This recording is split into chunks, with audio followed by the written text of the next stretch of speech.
계속해서 야고보서 16번째 시간을 갔는데 드디어 야고보서를 마지막 다루게 되는 마지막 구절을 맞이하게 되었습니다. 야고보서를 마치면서 한번 그동안 하나님의 말씀 야고보서가 어떤 내용이었는지를 잠깐 살펴볼 수 있는 귀한 시간 되기를 바라는데요. 우리 야고보서 한번 여러분 1장 한번 펴보시겠습니까? 야고보서 1장부터 한번 전체적인 큰 제목만 보시면서 우리 함께 배우도록 하는데 여러분 그 성경책이 좋은 성경책은요 칼라로 되어 있습니다. 그래서 두 가지 칼라 최소한 말씀은 검은색으로 되어 있고 제목을 보면 제목에 빨간색으로 이렇게 제목이 적혀 있는 분들이 있어요. 그것은 좋은 성경책입니다. 그래서 대부분이 아마 그렇게 돼 있을 텐데 야고보서 1장 1절 말씀 위에 보니까 제목이 뭐라고 적혀 있습니까? 인사 그렇게 돼 있잖아요. 야고보가 이 초대교회 성도들에게 인사를 하면서 중요한 말씀을 하죠. 2절부터 8절까지의 말씀 보니까 그 당시에 야고보가 초대교회를 향해서 초대교회 성도들은 시련을 당하고 있었거든요. 환난과 핍박 가운데 있었기 때문에 그 시련 가운데 어떠한 자세로 그 시련을 맞이해야 되는지에 대해서 기록하고 있죠. 2절 말씀 보니까 시련을 당할 때 시험을 당할 때 슬퍼하라고 합니까? 아니면 기뻐하라고 얘기합니까?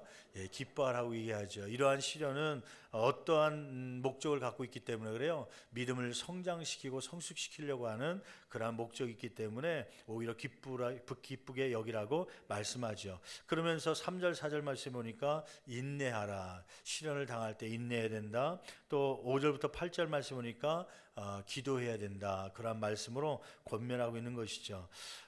중요한 말씀이 하나 있었죠. 13절부터는 시련이 아니라 유혹이 올 때 마음의 정욕을 통해서 욕심에 이끌려서 유혹을 당할 때에 그때에 우리의 자세는 어떠해야 되는가? 17절 18절 말씀 보니까 유혹이 올 때는 기억해야 될 것이 있죠. 그것은 뭐냐면 나는 빛 대신 하나님의 거룩하신 하나님의 자녀라고 하는 것을 선포하며 나가야 된다고 하는 그러한 말씀을 배웠죠. 그래서 18절 말씀 보면 마지막 부분에 우리를 낳으셨도다. 누가 낳으셨다는 거예요? 빛된 하나님께서 우리를 낳으셨기 때문에 너희도 빛된 하나님의 자녀로서 빛된 삶을 살아야 된다고 하는 유혹 속에서 이겨나가기를 바라는 하나님의 말씀을 우리가 배웠습니다. 또 2장 말씀에 보니까 이제는 거룩한 신앙, 믿음이 삶으로 표현돼야 되는데 그 가운데 하나는 뭐냐면 차별하라는 거예요. 차별하지 말라는 거예요.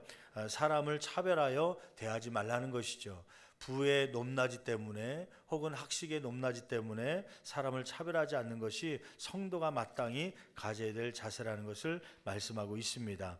그러면서 3장 말씀으로 와서는 가장 믿음을 표현할 수 있는 가장 쉬운 방법이 뭐냐면 입술로서 말하는 말인데 오히려 또 반대로 말의 실수를 통해서 믿음을 저버리게 되는 경우가 참 많지요.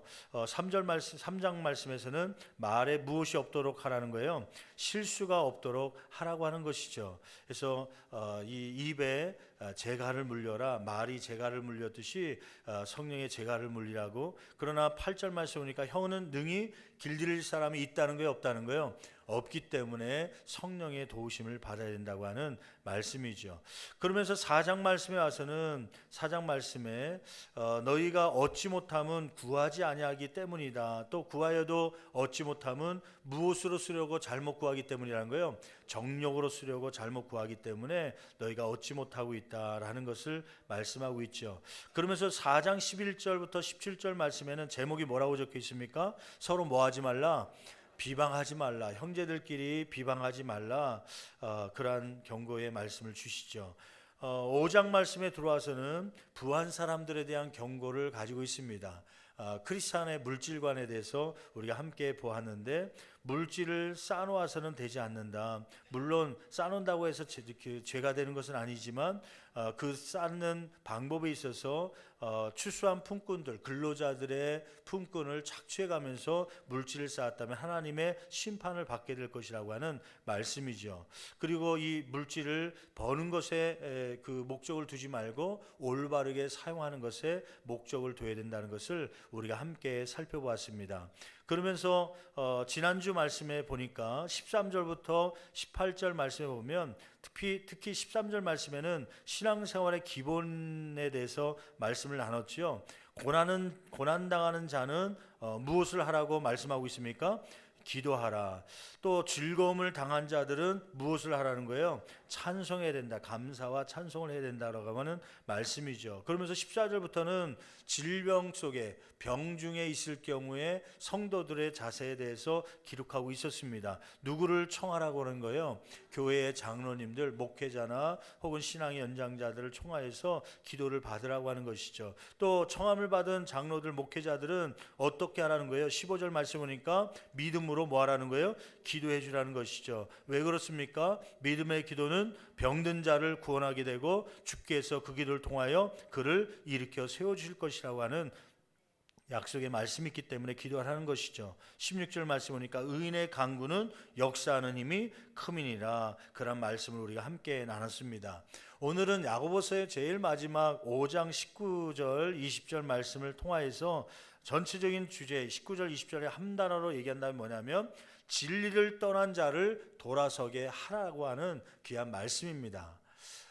이 보통 서신서는요, 아까 우리가 5장으로 되어 있는 야고보서를 볼 때 1장 첫 번째 볼 때 제목이 뭐라고 그랬어요? 인사. 그러면서 인사말로 시작하잖아요. 그럼 편지는 대부분 마지막 부분은 무엇으로 마무리해야 될까요? 또 끝맺는 인사로 마무리해야 되는데 오늘 말씀 가운데 보면 끝맺는 인사말이 없습니다.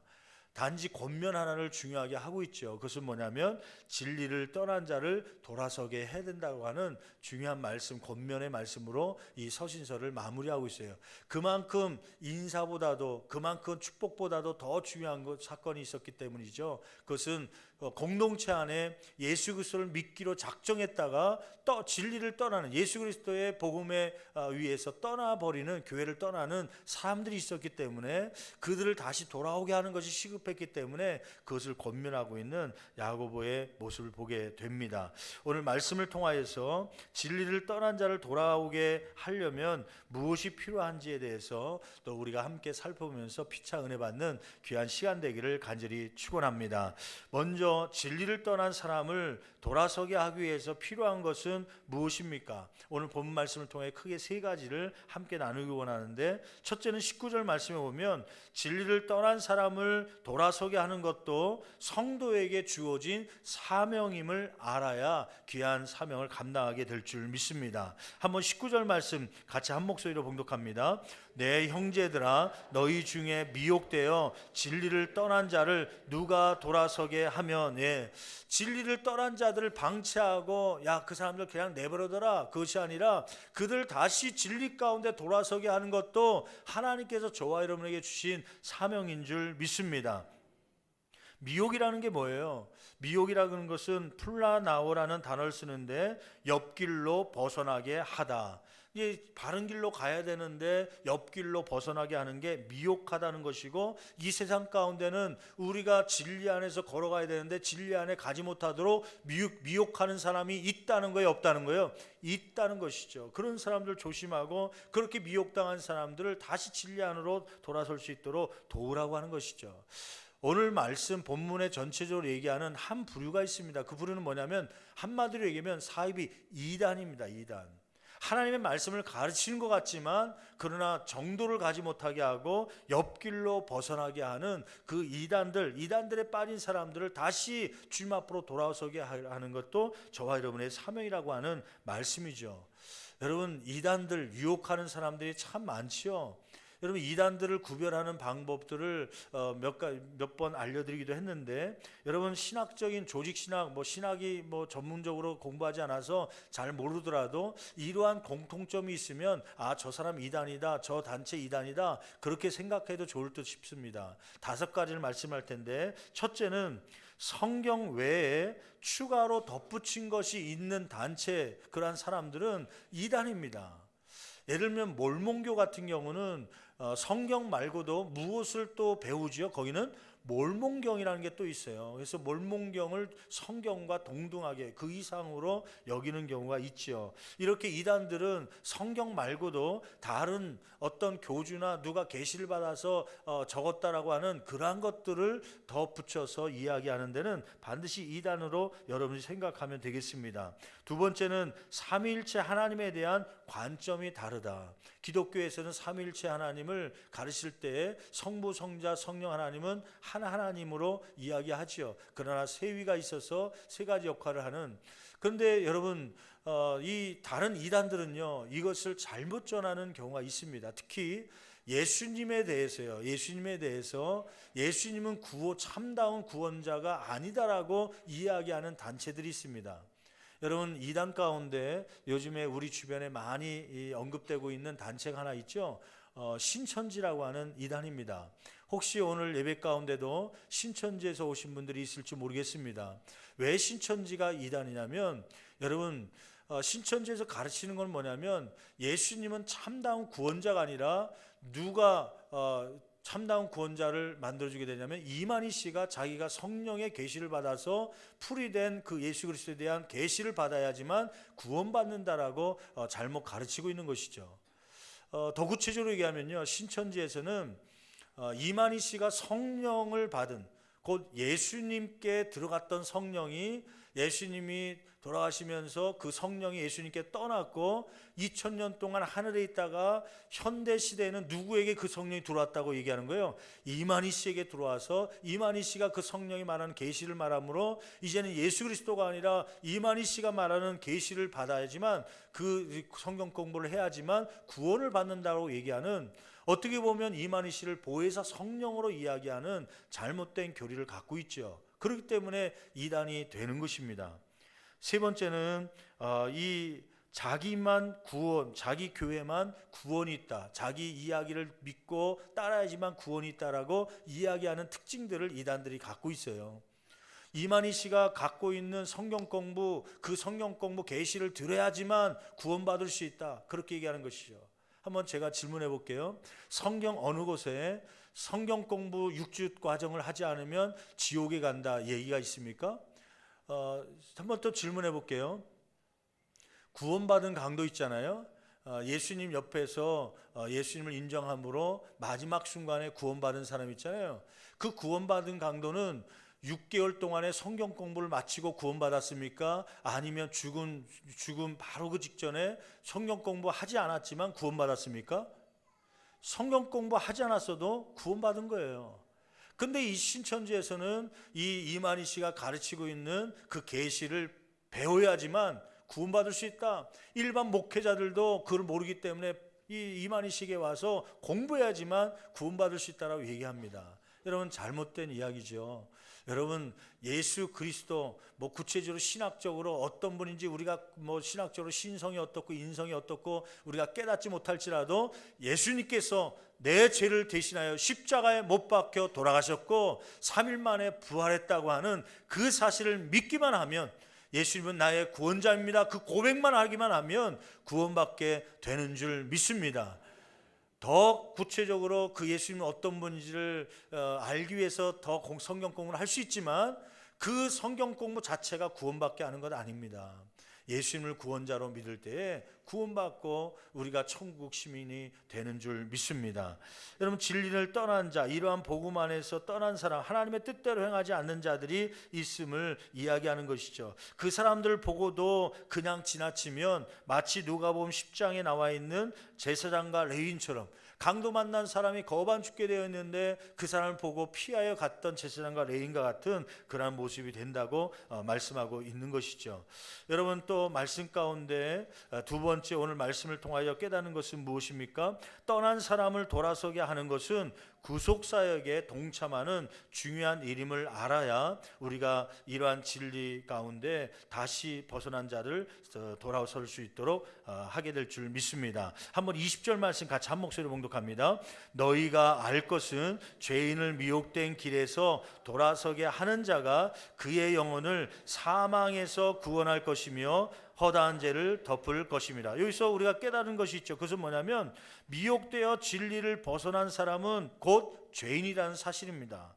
여러분, 거기서 재밌는 사실이 있죠. 재밌는 단어가 있는데, 너희가 알 것은 죄인을 미혹된 길에서 돌아서게 하는 자, 그 죄인은 누굴 얘기할까요? 19절 말씀에 보면 거기에 19절 미혹되어 진리를 떠난 자, 그가 죄인이라고 하는 것이에요.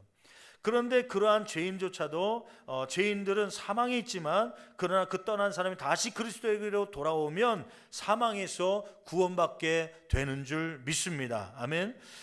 돌아오게 될 때 이 받는 사람들의 자세는 어떻게 됩니까? 20절 하반절 말씀 읽었던 말씀 보니까 허다한 죄를 어떻게 할 것이다? 들춰내야 됩니까? 덮을 것입니까?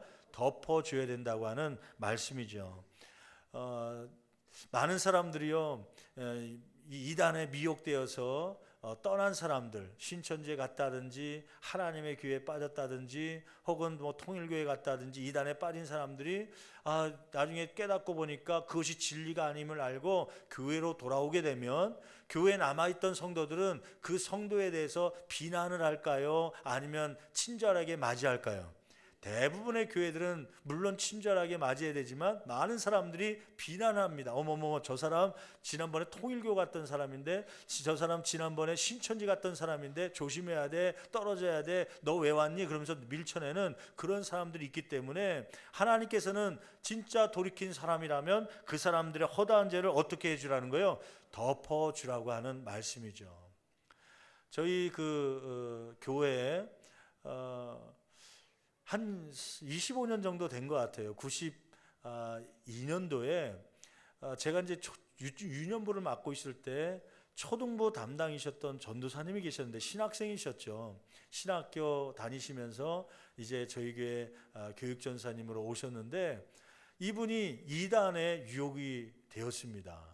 그 당시에 1992년 10월 28일 날 예수님이 재림한다고 하는 다미 선교회를 비롯해서 여러 단체들이 막 종말론을 가지고 나와갖고요, 10월 28일 날 재림하신다 해갖고 막 믿었던 그런 이단들이 있었거든요. 그 가운데 다베라라고 하는 선교회가 있었습니다.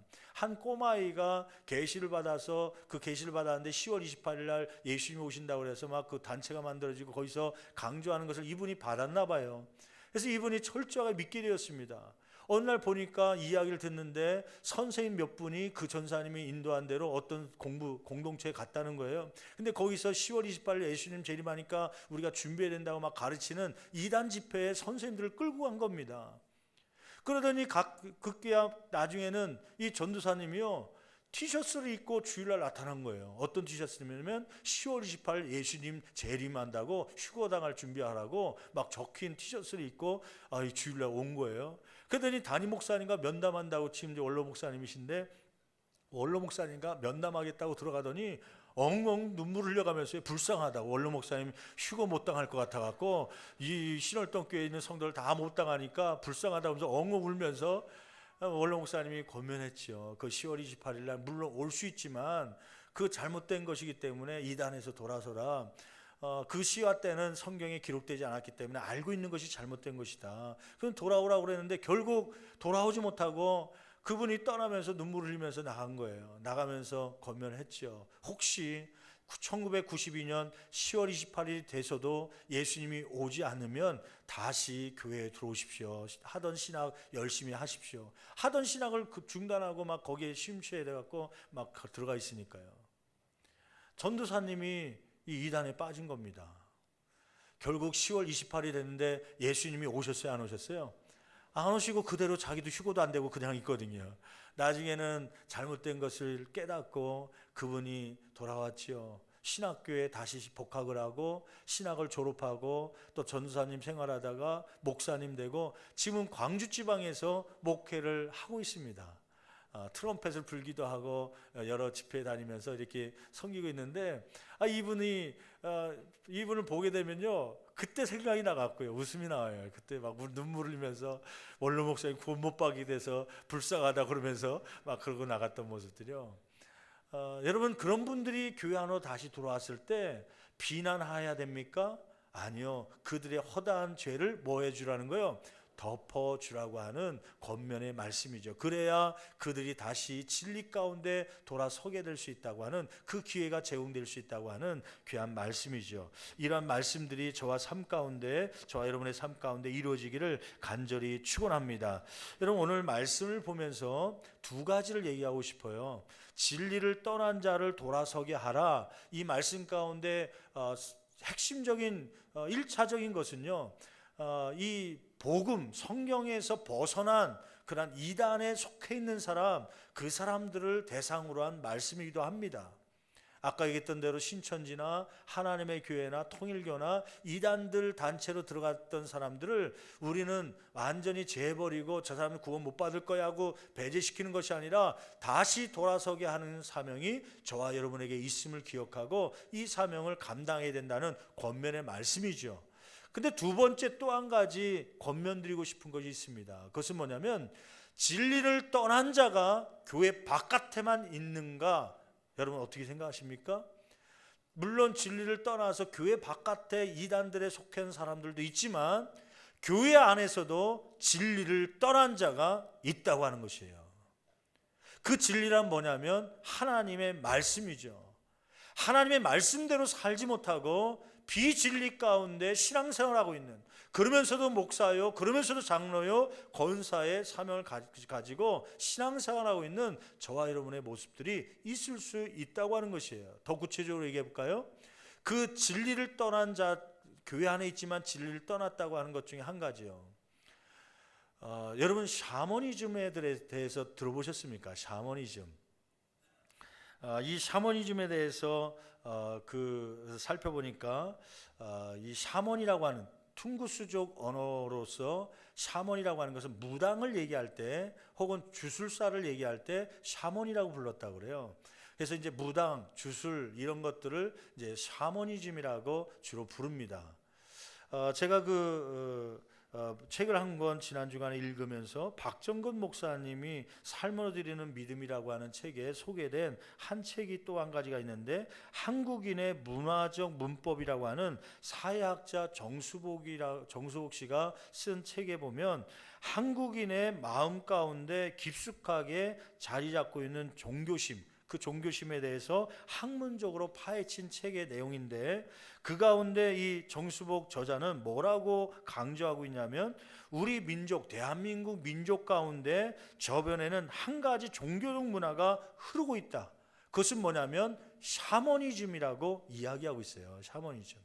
이 샤머니즘은 이 한국 사람 민족 가운데 보편적으로 다 갖고 있는 그러한 샤머니즘이 이 다른 종교에도 영향을 끼치고 있다고 하는 말씀이죠. 더 자세한 내용은 뭐냐면요, 이 샤머니즘의 특징이 몇 가지 있습니다. 첫째 특징은 뭐냐면 내세적이지 않고 현세적입니다. 이 말은 무슨 뜻이냐면, 보통 기독교나 불교나 다른 종교, 일반 종교들은 내세적입니다. 현재보다도 미래, 천국을 사모하게 되고 나중에 들어갈 극락을 사모하게 되고 막 이러한 내세적인 것이 강한 게 일반 종교거든요. 근데 샤머니즘은 내세가 없어요. 내세가 없고 현세적인 복을 강조하고 있는 것이 이 샤머니즘입니다. 또 이 샤머니즘의 특징 가운데 하나는 좀 친화력입니다. 친화력이라는 건 뭐냐면, 다른 일반 종교는요, 예를 들면 불교 집안인데 기독교 복음이 들어가면 불교가 없어지고 기독교만 남게 돼요.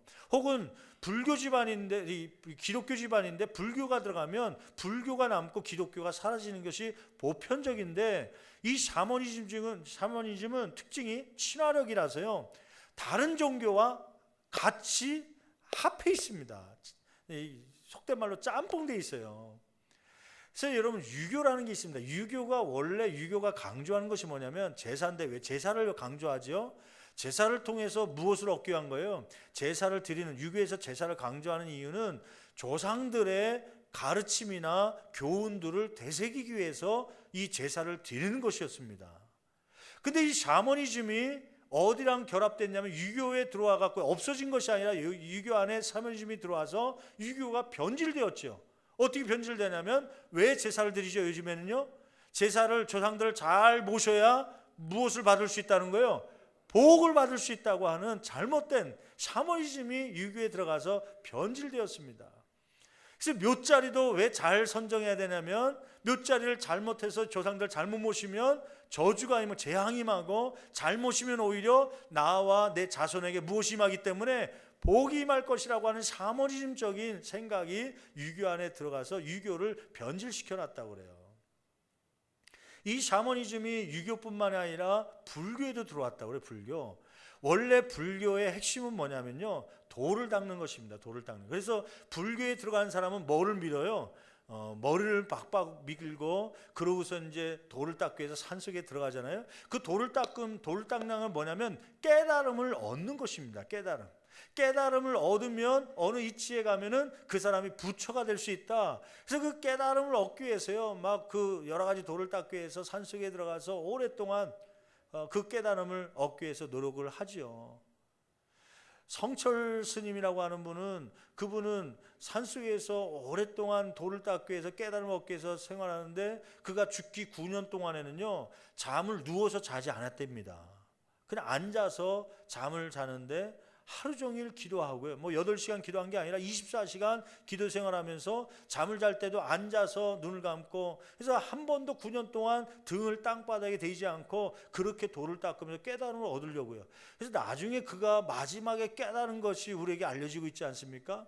근데 불교에서는 금기시하고 있는 내용인데 성철 스님이 남겨놓은 글 가운데 마지막 남겨놓은 건 뭐냐면 자기의 죄를 발견하게 된 거예요. 나는 죄인인데 내 죄가 얼마나 크냐면 이 땅 가운데 있는 태산보다도 수억 배나 높아갖고, 내 죄를 만약에 쌓는다면 그 큰 산보다도 수억 배나 높이 쌓을 만큼 내가 죄가 많다. 그러므로 나는 죽게 되면 극락을 가는 것이 아니라 저 지옥에 가게 된다. 그런 깨달음을 9년 동안 열심히 기도하고 잠도 안 자고 그렇게 해서 깨달았다고 그래요. 여러분, 그 깨달음은 우리 기독교에서 가르치고 있는 거 아닙니까? 로마서 3장 23절 말씀 보니까 모든 사람이 죄를 범하였음에 하나님의 영광에 이르지 못하더니 의인은 없나니 하나도 없으며 깨닫는 자도 없고. 여러분, 우리는 이렇게 성경 말씀, 기독교에서 가르치는 것은 계시거든요. 계시의 종교거든요. 이러한 깨달음을 그냥 성경 말씀을 통하여 우리는 이 계시를 통하여 하나님께서 보여주는 거 아닙니까? 아무튼 불교는 이러한 깨달음을 통하여 깨달음이 어느 정도의 양이 차면 부처가 될 수 있다. 그러한 것이 불교였거든요. 근데 불교의 어느 날부터 불상 앞에 절을 하면 복을 받는다는 사상이 들어갔습니다. 입시를 앞둔 부모들이 이 자녀들이 합격하기 위해서 불상에서 수천 배, 1000배, 3000배 막 절을 하고 그 복을 받기 위해서 그런 행위라는 것이죠. 그게 어디서 들어온 거예요? 그 불교에 원래 있던 게 아니라 무엇이 결합되면서 그것이 생긴 거예요. 샤머니즘이 결합되면서요 그런 행위들이 나타나기 시작하는 거죠. 여러분, 그러면 한번 기독교를 보십시오. 기독교의 원래 특징은 뭐냐면요, 복이나 어떤 이적이 아닙니다. 기독교의 핵심은 계시입니다. 계시. 아까 얘기한 대로 하나님의 말씀, 성경 말씀이, 이 계시의 말씀이 기초요 특징이죠. 하나님께서 우리에게 주신 말씀, 우리의 인생이 어떻게 왔고 어떻게 가야 될지를, 또 우리 죄를 어떻게 사야 될지를 이 말씀을 통하여 기록된 것 아닙니까? 그래서 성철 스님이란 이런 사람들이 평생 깨달아야 될 그 깨달음이 단 한 구절에 그냥 나와 있는 거 아닙니까? 하나님께서 보여주는 거 아닙니까? 여러분, 이 말씀은 어떤 내용이냐면 우리는 죄인이다. 한 번 죽는 것은 사람에게 뭐 하신 것이요? 히브리서 9장 27절 말씀 보니까 한 번 죽는 것은 사람에게 정하신 것이요, 그 후에는 무엇이 있다는 거예요? 심판이 있게 될 것이다. 천국과 지옥이 있게 될 것이라고 하는 것이죠. 누구나 다 천국에 가기를 원하지만 그러나 다 천국에 갈 수 없다. 누가 천국에 갈 수 있냐면 죄가 없는 사람만이 천국에 갈 수 있다. 근데 불행하게도 로마서 3장 23절 선포는 어떤 말씀이에요? 모든 사람이 죄를 범하였음에 하나님의 영광에 이르지 못한다. 저와 여러분들은 이 모든 사람에 속해 있기 때문에 하나님의 영광 곧 천국에 이를 수가 없었습니다.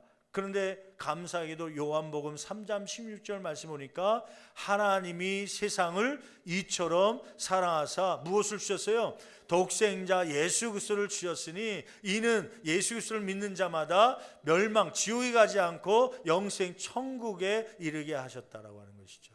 여러분 이것을 믿으시기를 간절히 축원합니다.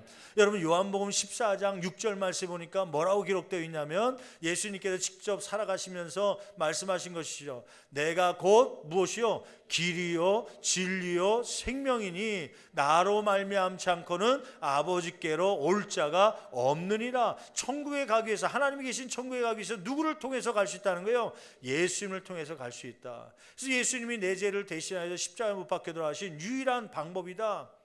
하나님께서 속죄의 방법을 주셨는데 그 속죄의 유일한 방법은 뭐냐면 예수님께서 십자가에 못 박혀 돌아가셨고, 왜 못 박혀 돌아가셨어요? 저와 여러분의 죄값을 대신 지시기 위해서 십자가에 못 박혀 돌아가셨고 3일 만에 부활하셨다고. 그것을 믿는 사람마다 이제는 죄의 형벌, 사망에 이른 것이 아니라 영생을 얻어서 천국에 들어갈 수 있다는 것, 그것이 말씀을 통하여 주시는 계시의 내용 아닙니까? 복음 아닙니까? 이것을 믿을 수 있는 저와 여러분 되기를 간절히 축원합니다. 그러므로 이제는 하나님의 천국 백성이 된 저와 여러분들이 이제는 거룩한 삶을 살기 위해서, 우리가 거룩한 죄악 유혹 속에서 이겨나가기 위해서 무엇이 필요하다? 성령의 도우심이 필요하다. 그래서 성령을 간구하고 기도하는, 그러므로 예수님을 닮아갈 수 있는 그러한 하나님의 형상을 닮아가는 저와 여러분이 되기 위해서 신앙생활하는 것이 기독교의 핵심입니다. 그런데요, 샤머니즘이 기독교에 들어왔습니다. 그래서 어떻게 변질시켰냐면요, 샤머니즘이 강조하는 것이 하나 있었죠. 그것은 뭐냐면 내세의 복이 아니라 현세적 복입니다. 현세적 복. 물질의 복, 진급의 복, 혹은 질병 속에 고침받는 복, 현재 물질적인 것들 요구하는 그러한 복에 이 샤머니즘이 기독교에 들어와서 내세를 바라보고 천국을 바라보는 것이 아니라 이 땅에 있는 복에 매여 있는 기독교인들을 만들어 놨습니다. 교회 안에 있지만 이 복음의 진리에서 벗어난 신앙생활을 하고 있는 저와 여러분들의 모습들이 있다고 하는 것이죠. 여러분 에베소서 1장을 예전에 한번 우리가 살펴봤는데 바울 사도를 통하여서 하나님께서 말씀하신 건 뭐냐면 너희들은 하늘에 속한 신령한 복을 사모해라. 이것이 1장의 내용 아닙니까? 땅에 속한 복이 아니라 하늘에 속한 신령한 복을 사모하고 그것에 감사할 수 있는 그러한 성도가 되기를 원한다는 것이 에베소에 있는 말씀인데요. 근데 우리는 하늘에 속한 신령한 복이 아니라 땅에 속한 복을 얻기 위해서 우리는 얼마나 많은 노력을 합니까? 여러분 샤머니즘의 특징 가운데 복의 개념이 현세적이다. 샤머니즘에 대한 정의를 어떤 사람이 이렇게 내렸더라고요. 저는 이 부분에 있어서 동의했었는데요. 어떻게 내렸냐면은 한번 제가 읽어드릴게요. 샤머니즘 정의란 건 뭐냐면 어떤 종교적 의식을 통해 물리적인 이득을 가져올 수 있다고 믿는 것, 그것이 바로 샤머니즘이라는 거예요. 다시 한번 정리해 볼까요? 샤머니즘이란 무엇이냐면 어떤 종교적 의식을 행하면 물리적 어떤 이득이 올 것이라고 하는 믿음입니다. 이게 샤머니즘입니다. 근데 한번 생각해 보십시오. 저와 여러분들이 왜 예배를 드리고 있는 것이죠? 다시 한번 질문해 볼게요. 저와 여러분들이 왜 기도하는 것이죠? 왜 40일 특별 기도회를 하고 왜 철학 기도를 합니까? 그 이유가 대부분이 어떤 생각을 갖고 있는지 아세요? 내가 어떤 특별한 종교적 의식을 행하면 하나님께서 어떤 특별한 물리적 이득을 주실 것이다. 샤머니즘적인 생각들을 저와 여러분들이 갖고 있는 경우가 많다고 하는 것이에요. 이것은 비성경적입니다. 여러분 왜 우리가 기도해야 되는 것이죠? 왜 성령을 달라고 기도하는 것이죠? 성령의 은사, 신유, 고침을 통해서 내가 명성이 높아지고 돈을 모으려고 하는 것이 아니라 성령의 열매를 맺기 위해서요. 사랑의 열매를 맺기 위해서 기도하는 것이고요. 절제의 열매를 맺기 위해서 기도하는 것 아닙니까?